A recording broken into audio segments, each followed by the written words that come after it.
The sun was shining on the sea, shining with all his might. He did his very best to make the billows smooth and bright, and this was odd, because it was the middle of the night. The moon was shining sulkily, because she thought the sun had got no business to be there after the day was done. "It's very rude of him," she said, "to come and spoil my fun." The sea was wet as wet could be. The sand was dry as dry. You could not see a cloud, because no cloud was in the sky. No birds were flying overhead. There were no birds to fly. The Walrus and the Carpenter were walking close at hand. They wept like anything to see such quantities of sand.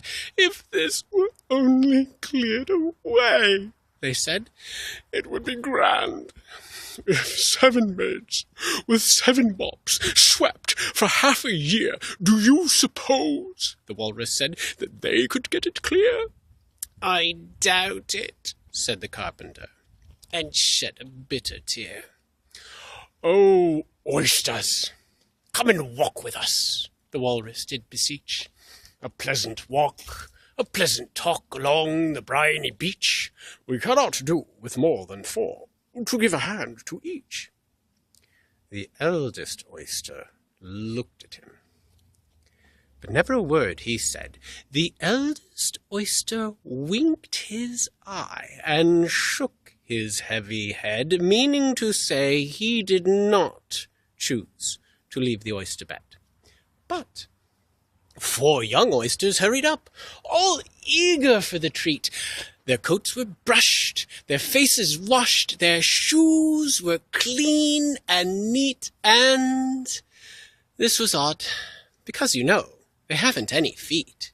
And 4 more oysters hurried up, and yet another 4, and thick and fast they came at last, and more and more and more, all hopping through the frothy waves and scrambling to the shore.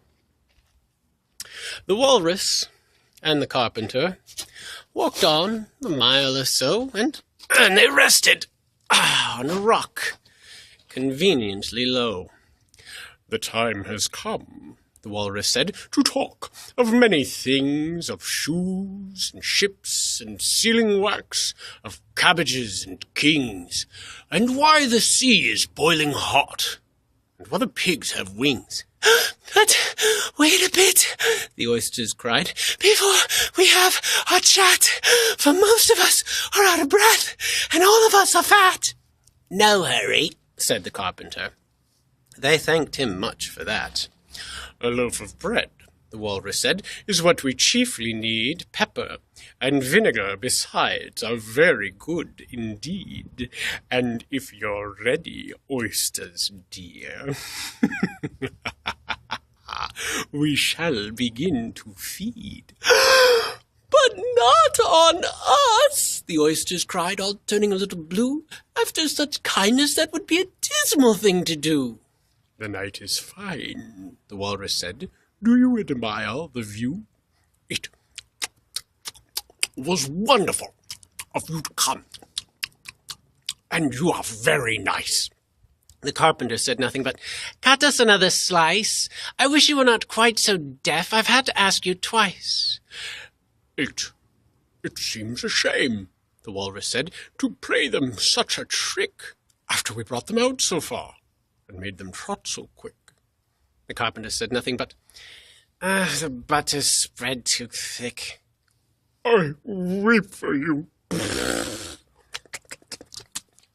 I deeply sympathize." With sobs and tears, the Walrus sorted out those of the largest size, holding his pocket handkerchief before his streaming eyes.